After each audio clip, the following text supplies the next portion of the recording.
One misconception of home buying is that it is very expensive and out of reach for the average person, but it doesn't have to be. With a combination of down payment assistance and the right negotiation skills, I was able to successfully help tons of my buyers come to the table with very little money out of pocket. I'm going to show you exactly how we did that with a real life example. I'm going to show you the difference between down payment and closing costs and how we capitalize on using down payment assistance and seller help to be able to help you save money in your pocket. So there's a distinct difference between your down payment and your closing costs. Some people don't understand that you have both involved when you buy a house. So starting off with your down payment is the initial payment on your loan. The amount you have to put down depends on your loan type. So as you see here, if you have an FHA loan, it's 3.5% to 20%. If you have a conventional loan, you can put as little as 3% down, all the way up to 20%. You can have a VA loan, which is specific to veterans. You don't have to put down anything. Or if you have a USDA loan, which is specific to rural areas, you don't have to put down anything as well. One thing to note, that if you put down anything less than 20% when you buy a house, you have what's called mortgage insurance.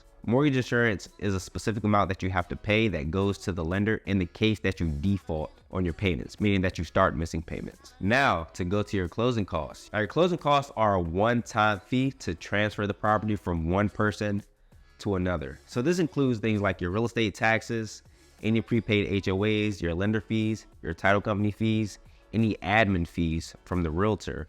All that's encompassed in what we call our closing costs. And your closing costs are between 4 and 5% of the overall purchase price. So let's look at a real life example of a $500,000 property, calculating your down payment, your closing costs, and eventually your total cash out of pocket to purchase the property at that $500,000 price.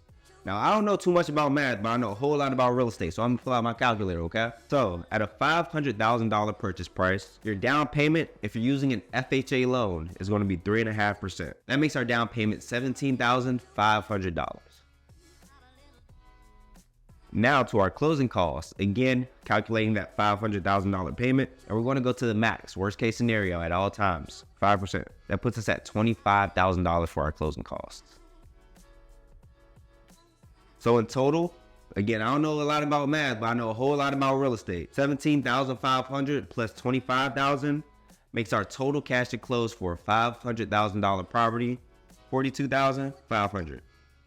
Now I know that number is high for a lot of people, but here's the secret. We're gonna get you down payment assistance, and we're going to have the seller pay some of your closing costs. So here in Maryland, we have what's called the Maryland Mortgage Program. Out of all the down payment assistance programs, this is likely the most used program here in Maryland. So the Maryland Mortgage Program, depending on your credit, can give you anywhere from 3% to 6% in down payment assistance. So let's say you get the full 6% in down payment assistance, right? So again, we're taking that $500,000 times 6%. Down payment assistance is already going to give you $30,000 off.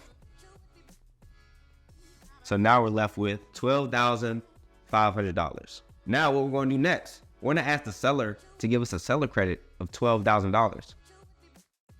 So all you have left to bring to the table, closing table that is $500. And how do we do that? We combined down payment assistance from the Maryland Mortgage Program with getting seller credit. Now with seller credit, you and the seller, before we put in the offer, can agree that the seller will pay a certain amount towards your closing costs. Now if you use an FHA loan or a USDA loan, you can get up to 6% in seller help. If you use a conventional loan, depending on how much you put down, if you put down anything less than 10%, then you can only get 3%. If you put down between 10 and 20%, you can get 6%. But if you put anything over 20%, you can get up to 9% in seller help. That makes a huge difference. If you're using a VA loan, you can only get 4%, but anything makes a difference. And that's how, when you work with us at the Jordan Group, we're going to get you from $42,500 all the way down to next to nothing when you buy your house.